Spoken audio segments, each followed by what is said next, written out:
Yoga isn't just about stretching or fitness. It's a way of transforming your entire experience of life. The asanas are only a small part of a vast system designed for inner engineering. Yoga means union, dissolving the boundaries between you and the rest of existence. It's about expanding your perception, breaking free from the limitations of mind and body. Tantra, often misunderstood, is actually about using every aspect of daily life as a tool for spiritual growth.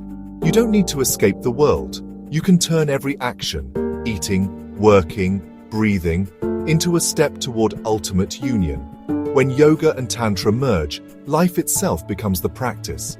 Every moment, every interaction becomes an opportunity for awareness and connection. There's no divide between the sacred and the everyday. The true scope of yoga is to embrace the world so fully that it becomes your gateway to the divine. This is not about renunciation, but about transforming life itself into a spiritual process. Yoga is the art of living in union, every moment, everywhere. At the heart of yoga is dhyana, meditation not as an act, but as a state of being. Meditation isn't about effort or concentration, it's about creating space between you and your mind. In yoga, there are two main approaches: meditation with form and meditation without form. With form, you focus on an object, a candle, a mantra, a symbol to steady the mind. This helps train a restless mind to become one-pointed. The formless path is subtler. You turn inward, simply witnessing breath sensation or consciousness itself.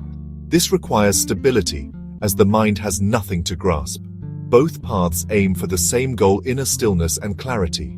The choice depends on your nature and where you are on your journey. Neither is superior. They are different tools for the same transformation. The right method is the one that unlocks your inner stillness. Meditation is about finding the doorway that leads you beyond the mind. Ultimately, it's about discovering the boundless nature of who you are. The purpose of meditation is to bring the mind to unwavering steadiness. Our minds are like turbulent lakes, full of thoughts and emotions that distort reality. When the mind is still, it reflects life clearly, like a calm lake mirrors the moon. This stillness is the foundation for true perception and spiritual experience. It's not dullness, but vibrant alertness and clarity. With a steady mind, your energy is no longer wasted, and your perception sharpens. Whether you meditate on a form or the formless, both are tools to steady the mind. The real journey is toward a mind so still it becomes a gateway, not a barrier. Only in this stillness can the seed of divine experience truly grow. Meditation is the art of transforming the mind into a perfect mirror for reality. When meditation deepens and the mind becomes utterly still, samadhi happens. Samadhi isn't achieved by effort. It's a natural consequence of inner stillness. In samadhi, the sense of separation dissolves. You experience absolute oneness. The meditator, the object, and the act of meditation merge into a single reality. It's like a drop of water merging with the ocean. No boundaries remain. The pot of individual identity breaks, and you realize you were always part of the whole.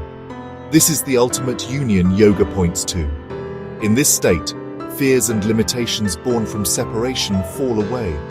You touch a dimension beyond body and mind, a living experience, not a philosophy. Samadhi is the pinnacle of spiritual endeavor, the fulfillment of human life. Even a glimpse of this oneness transforms you forever. The mind becomes a transparent medium for the effulgence of reality. This is the true meaning of liberation in yoga. What is life like for someone who has stabilized in samadhi? Such a person lives in profound freedom, no longer bound by compulsions or desires. Their actions flow from inclusiveness and compassion, not personal gain.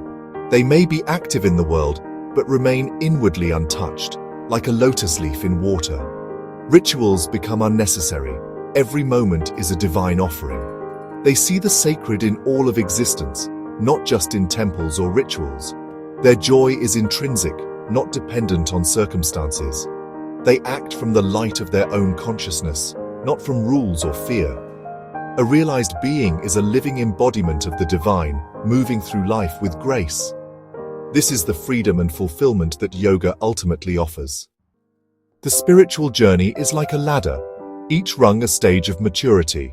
Most begin with rituals, prayers, offerings, ceremonies, to cultivate devotion and discipline. As you mature, worship becomes more internal mantra repetition, devotional singing, or meditation. The focus shifts from external acts to inner experience.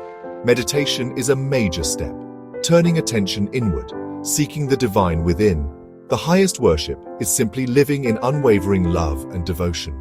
At this stage, every thought and action becomes an offering. The realized master sees the divine everywhere, in every moment. No stage is superior, each serves its purpose on the path. The journey is from the external to the internal, from ritual to realization. Sincerity at every stage is what matters most. The path unfolds naturally, leading you from ritual to ultimate reality. Humanity has built grand temples, but the true temple is within. The body is the sacred shrine, and the life within is the deity. The spiritual journey is an inward pilgrimage, not a search for an external god. Rituals and practices are meant to turn your attention inward. Meditation opens the door to the vast reality inside you. Liberation is freedom from inner bondage, not a reward after death. When you realize the source of creation is within, fear and lack disappear.